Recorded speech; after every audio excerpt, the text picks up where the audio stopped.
How to get real-time market data on NinjaTrader. Here's how it works. You want to go to the account section of the NinjaTrader website and then click on your profile icon in the top right corner, and you want to go into settings.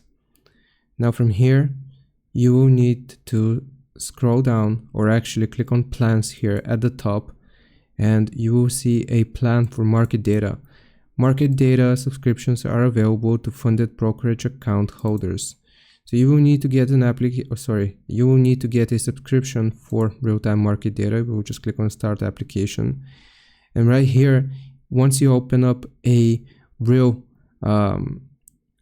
NinjaTrader account or connect an existing broker account, then you will be able to purchase a subscription for real-time market data from this section, and you will be able to receive real-time market data for your charts. I hope this answers your question. Leave a like and subscribe, and I'll see you next time.